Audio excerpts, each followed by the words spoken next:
Malone and Mulloy were the founders of film.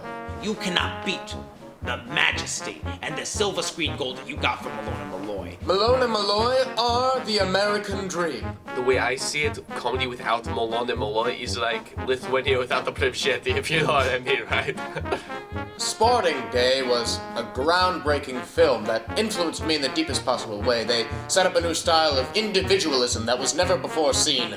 Babe Ruth is quoted as saying that Burt Mulloy had one of the greatest swings in all film history.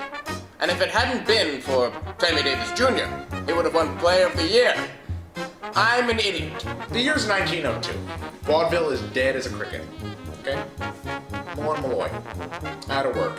What do? Do they cry? Do they gloat? They make a film.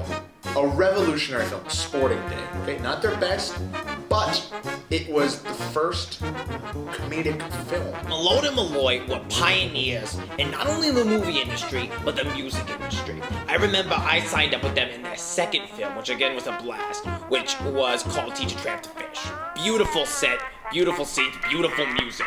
We only got the best for them. Now, Dutch Malone specifically was very specific about the music. He only wanted me to sign Kensington Wilmot and his English Five.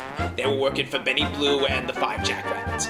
It was like very slapstick humor kind of thing. Just two people just in random place making like weird gag, and they just make a small everyday situation and turn it into something really strange and like really funny and like really silent. When I first saw their film Crab Tracks, it was like really good because like they're just walking around like this, like their hands were like crabs, and it's like big funny gag because these aren't crabs, like these are the genius of more than one. Of course, there were many competitors. Prominently, Jeff Horncorn with his debut film, Stones. He was the toughest competition out there. Unfortunately, he died. With any filmmaker, any director, any artist, okay, there's a bell curve of quality. With Malone and Mulloy, you've got Teach a Tramp to Fish, and you've got Scuttlebutts Extraordinare, which took to the next level. Scuttlebutts Extraordinare and Old Man Birdman made 2 years within each other were comic gold. Most people would argue that it was the pinnacle of their career, and that is when the corruption happened. The fat cats in Hollywood wanted Technicolor and sound to make a buck. That's when Uncle Waterjug came out, and it was just an orgy of lights and sound and women. The 3 things you should never have in a movie, ever. Where's Waterjug? Waterjug! It's like a wet nightmare. They thought, since we're taking movies to color and sound, let's try to use every single color and sound that's like in existence in this movie.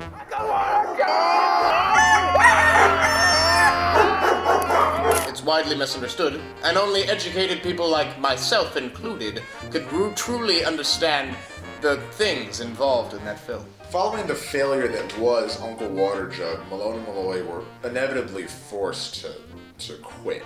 Dutch Malone's urinal cake fetish got worse and worse as the days went on, and Burt Mulloy wanted to make sure that the residuals didn't come in for him. So, took him to court. 3 days later, those films are locked up in a safe in Northern California, and those boys are never heard from again. Just vanished off the face of the planet. Damn shame, too, because I really need the money. What exactly happened to them as men? What happened to Malone and Mulloy? Kid, let me tell you something. It's nothing but urban legend anymore. Allegedly, Malone took a trip down to Florida in his later days and met up with a loose vamp. 6 months later, Walt Disney was born. It's heartbreaking, you know. I mean, they've influenced everyone. Abbott and Costello, Carrot Top. You know, and people come up to me all the time and say, Monsignor Mulloy, do you do comedy? And I say, no! I don't do comedy. Malone and Mulloy do comedy. Name of the Father, Son, Holy Spirit, good night. And local lore says that you can still, at night, you can still see Dutch Malone and Burt Mulloy play that game of ball, which they so famously played in the Sporting Day. I've heard it's superb. It shows you that comedy never dies. And although Malone and Mulloy may be dead, in this world, their spirit lives on forever.